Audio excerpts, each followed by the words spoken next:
I'm Carly. I have started the Support Worker Association of Australia. We registered in October last year. We had an official launch on the 27th of May. It's been amazing, and we're here to provide support to support workers. Okay, so this is like super fresh. You're on the campaign trail here, setting up the expo. Have you done any other expos? We've done two so far. Okay. One in the Hunter and one in Nepean. Both had a really great uptake and reception, but both were prior to our official launch.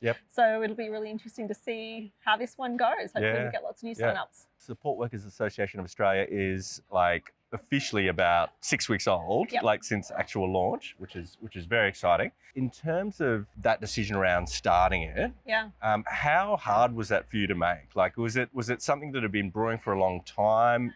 Was there a trigger point that made you take the plunge? Not brewing for a long time, and it was the easiest decision in the world because it was so meaningful as well. So I was actually in the back of my car, sitting in the boot, parked over the beach, listening to a book review for a business development group that I'm involved in.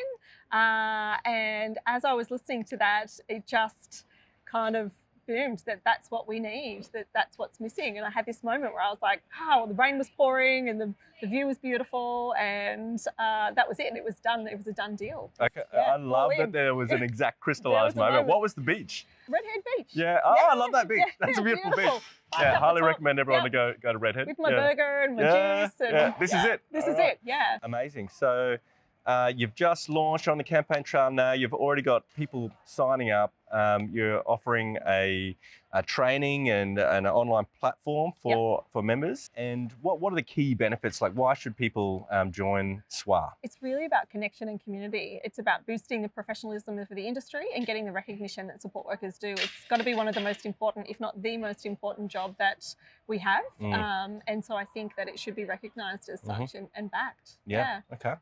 When you started Beyond Boundaries Rehab, what led you to start that business? I could see that there was a gap in the market. NDIS was launching, and I worked for health at the time in a CP and movement disorders clinic, and our referrals outweighed our capacity to see the clients we already had within that service. And so it was a frequent conversation about what if we could open a private equivalent of this clinic where we would then be able to service those that did have capacity to pay for private health insurance, and that would then free up those that couldn't to be seen more regularly and get better health outcomes. You sound like a natural entrepreneur to me. You just like saw the gaps and let's just fill it.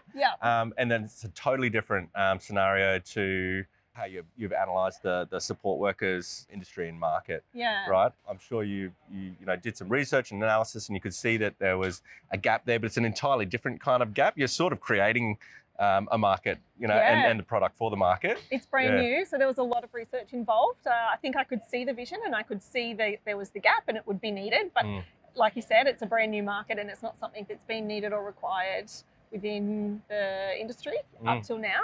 So we did a lot of interviews with support workers, spent a lot of time talking with employers of support workers as well to really gauge where they're at. And something we heard regularly was, I want to learn more, or I want it to be my career pathway, but I don't know where to go or what that could look like.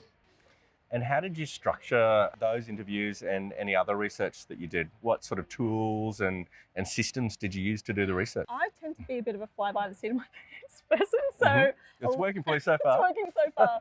So I did record them and transcribe them, so I had the data to go back to. But a lot of it was we had a set sort of structure of interview questions, but generally speaking, we went wherever they led with their answers too. So it was pretty fly by the seat of your pants. Well, you could say technically it was qualitative. That's what the boffins say, right? Yeah, that's right. When they're just vibing. Okay, and since through the trajectory of running Beyond Boundaries Rehab and now Support Workers Association of Australia, what would you say are some of the most important skills or attributes that you need as a founder and manager? The ability to ask for help early on. Something I probably have never been great at is that I just tend to try and figure it out and do it myself. And it slows things down and it leaves room for error. Ask for help. And if you're not sure what to ask for, talk to the people around you and lean on those supports for sure. That would probably be my biggest. Yeah, I think that's an amazing bit of advice. We haven't had that come up on Risky Business before, and I really feel like there's a lot of that founder energy probably aligns with that. Like, I'm going to do this myself. Get it done. Yeah. But yeah, it's a big old world out there, and there's lots of help to be had. And I can see, taking a minute to pause. I definitely don't think I paused when I started BB Rehab, and I made so many mistakes along the way for sure. But if an opportunity was there, it was just always yes. My business mentor used to say, "Carly, no more shiny balls. Like, ignore them all. Just pause for a minute." So I think we've come into this with a lot more clarity and a lot more planning and organisation compared to the last business or the current business, which has been very helpful. And I guess just having that experience with the previous business, you're probably more able to distinguish between signal and noise, as some would say, and just work out what are the most important drivers and actions going to be for the business. Finish one thing before we go. It's everyone's struggle.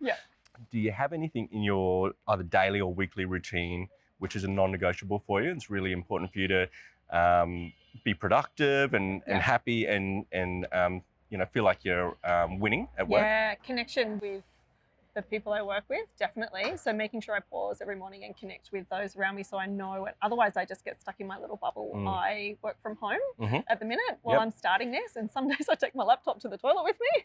So making sure that I take a minute to not do that, take a break. A walk for me is the best thing ever. That's where my creative brain starts to go in overdrive and I start to process everything. So where do you walk? Mostly down the Fernley track. Or by the beach. Device disconnection is so important. And yet to do the work, you sort of need to be on the device. It's hard, isn't it? Do you have any hacks or techniques for getting work done while you're not actually physically on the computer?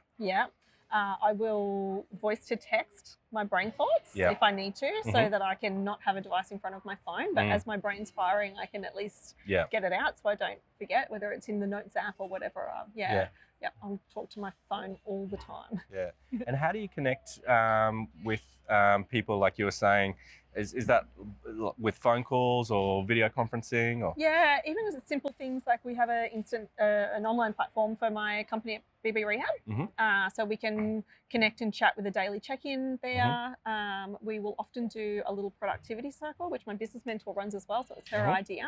But it's where we all just jump onto the live call at the same time, and we're not necessarily having a meeting. We're all doing our own individual jobs, but because we're in different locations, we're all still kind of working together and just really boosting that connection throughout the day that you would have if you were in an office. That's so relevant and useful for today's industry, which is like massively work from home or hybrid. I used to do the exact same thing before we got an office. Myself and Pav, our founder at Lance Montana, we used to just literally put the phone on speaker and just work side by side as well.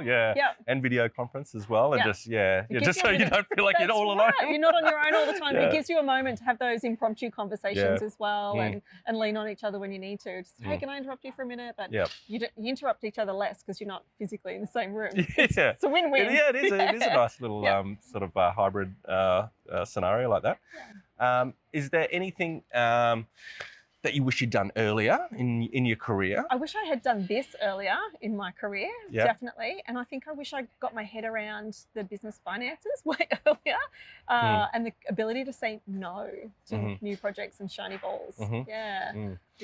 How have you got a method for deciding when or how to say no?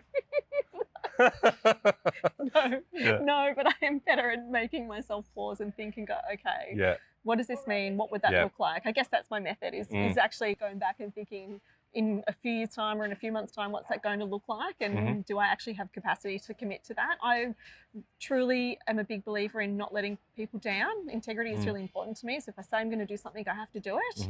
But I want to make sure I can do that well and not let those people down that I've committed to as well. So making sure that, if we say, we're going to take that on, or I'll jump into that space knowing that actually we can deliver on it. Okay, so the series is Risky Business. So I've got to ask, what's the biggest risk you've ever taken in business? The biggest risk I've ever taken is definitely starting the Support Worker Association of Australia. And the reason for that is that I have had to step away and trust that my staff and my amazing team at Beyond Boundaries Rehab will be able to continue operating with me, splitting my time, and knowing that I can still manage both of those businesses and be a mum to my 3 kids and a wife and juggle all of those roles. And so far, it's early days, but it's working out okay. Yeah. Did you have to implement any new systems to assist your colleagues with that extra independence of running beyond boundaries? Not necessarily straight up. We definitely had to reshuffle how some tasks were done. But we were really, I guess, lucky, or maybe it's not luck. We'd worked really hard to be in a position already where they didn't need me that much. And so they're very much empowered to make decisions, take risks. Everything is fixable is my attitude. That's an awesome quote. Yeah. So, you know, if you make a decision and it's not the decision I would have made, or it's not the decision that's worked the very best way, well, that's okay. We just fix it. Yeah. So far it's working. Yep. Nice. And what is the biggest investment you've ever made in business, and did it pay off? Starting this, it's definitely a huge investment. So I don't know, it hasn't paid off yet, but I'm hoping it will very soon. It's looking promising. And investing in my team, giving them the trust and the skills and the time to really live into their roles and build on their careers has been a big one. Yep. Yeah. What's the biggest headcount you've ever had working with you at the business? The biggest point that we had was around 22 staff members. That was a mix of casual and permanent part-time. That's huge. That's so many people. That's a lot of lives and personalities. And it was hard. I was really young in running a business myself too. And so I really didn't know what I was doing in terms of nurturing a team and team culture. And we had a lot of staff that were uni students and coming and going with different uni sort of schedules and timetables that always changed. And I definitely, managing that level of complication is not my strong point. I've learned that. So I tend to avoid any kind of complicated scheduling now. We've currently got a team of 10, and it's a really beautiful sweet spot for me, I think, in terms of splitting my time and being able to really invest in the staff. Yeah. They talk about a 2 pizza team, which is like a team that's big enough or small enough to be fed by 2 pizzas is the sort of the largest team that you can have, that you can easily manage. But I can eat 2 pizzas myself, so it's a problem. It doesn't really work for me. Okay, so let's just drill down a little bit into that side of things, because it sounds like you've had heaps of learnings which would be really valuable for our listeners. So in terms of developing and managing teams and building culture, which I feel like you would be better than most at, have you got any advice around how people can build a culture that's both healthy and productive? Yeah, I think for me, it's been about listening to your staff, seeing and identifying what they need, and why they're showing up at work every day. I think my staff show up every day, one, because they love their job and they love their clients, but they show up because they believe in what we're building and they see the vision.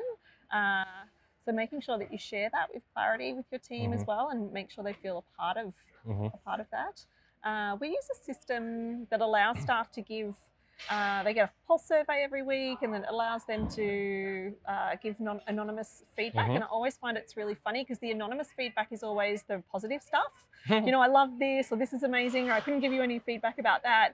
When there's a problem or something's not working, they come to me straight away. And our score, the pulse survey scores on that, is consistently at around 9.1 out of 10, which is pretty impressive, I think.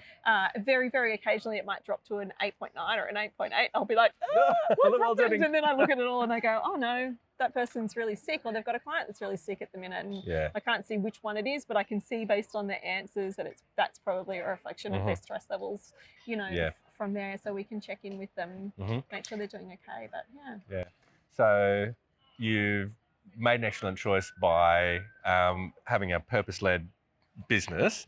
So you've ticked that box so that people can feel valuable and important, and like they've got a direction and they're contributing in life. And then you're giving them a very high frequency availability for feedback and being anonymous feedback as well. That's great. And then, do you have any less formal rituals as a business with your team members over the years? I love a good joke. And some of the staff in my team are, they're such diverse personalities. It's amazing. They work beautifully together. But the other day we did jump onto a team meeting, and it took me a little minute to realize what was happening. But I was like, the color looks funny or something's different. I kept asking them about it, and they were so dead serious. Like, no, it's fine. We don't know what you're talking about. It must be something wrong with your computer, Carly. And then one of them, as I was talking to her, picked up her coffee and started drinking it. I was like, what's going on with your mug? It's like a Minions mug, but it looks the size of a popcorn tub. And I was like, what is that? And they're dead serious, all of them. Like, no, I don't know what you're talking about. It's fine. And they just kept drinking. And then the next person picked up their cup. I was like, wait, what's going on? Like, her cup looks really big too, or some weird shape. And then all of a sudden, after a couple of minutes, joke's on you, Carly, like they all had this challenge to turn up with a random object from home to drink out of. Oh. So they're all having their morning coffee or tea on their Zoom call out of like a margarita glass or a vase or a milk jug or a popcorn bucket. So I guess little rituals that we have is just adding in little elements of fun to what we do, because it can be heavy sometimes. Yeah, for sure. That's amazing. So you've talked about how your team sometimes do take on some of the stress of their very important jobs and the weight of the industry and the work that they do, and they're really good at pepping each other up. Are there any other sort of external inputs that you use, like books or movies or anything else that sort of help to give you a bit of motivation and help you going when times get a little tougher? So a book that I use, that I refer back to for myself in terms of how I'm building the team and the operations, is Clockwork. Don't ask me who it's by because I can't remember right now, but it's an amazing book about making sure your systems are really organised. And so basically, the best test for your business, they say, is to take a 3-month holiday. Don't show up and then come back and fix the problems, and you'll know where the gaps are. And it's really great for my team too, because they know, like, what do we have to work on? And they know how things are operating better than I do. They're in the guts of it, right? And a movie that I would absolutely recommend to anybody, particularly in our industry, is actually a Disney movie, and it's called Out of My Mind. And it is the most magnificent movie about inclusion and empowerment. And I made my whole team watch it at a team development day that we had once, and they all cried. One of them went home, watched it with her kids and her husband, and I got a very firm text message from her husband with just a few swear words, because it was the first time in 22 years he had cried. Oh, really? Yeah. Okay, I've got to see this. I thought I'd seen every Disney movie available. Out of My Mind. It's on Disney Plus. It's Out of My Mind. It's about a young girl with CP who just desperately wants to join in with her peers and learn and be a part, and how her family approach that. And it's amazing. So cool. Okay. I knew you had other rituals and things that you were doing with your team. The development day. And we do a development day a couple of times a year, and that's always really fun. We normally bring in somebody external to run some training, and whether that's around, actually it's normally around their own well-being. So it might be around imposter syndrome was our most recent one, and how to show up and combat that, I guess. We're all going to have it forever. It's never going to go away, but how do we manage it, I guess? Or embrace it and use it to our advantage. Another one that we've done has been around burnout. It's a really big topic for our team and our industry. So we do those a couple of times a year, and they're normally really fun as well. If you've got a time machine and can travel back in time, is there something that comes up in your mind? You're like, you think to yourself, I wish I'd done that when I was 18, or, in those sort of early formative transitional days. I was a yes person all the time, right? So maybe I should have said no to some more things, but, if there was an opportunity to do something or try something, I was there every time. Sounds like a great way to learn and experience life at the fastest possible rate. Well, I mean, what I didn't do, I always had wanted to travel overseas and work overseas. And get some experience doing that, and I didn't. I got married young, and I had kids instead, and I love them dearly. Don't regret it. But maybe I would have pushed harder to do the travel. And is that what you'd say to yourself if you could spookily come down in a dream to 18-year-old Carly? You'd say go and do some travel. Don't be in a rush. Is probably what I would say to grow up. Enjoy being young and do all of those things while you don't have so much responsibility.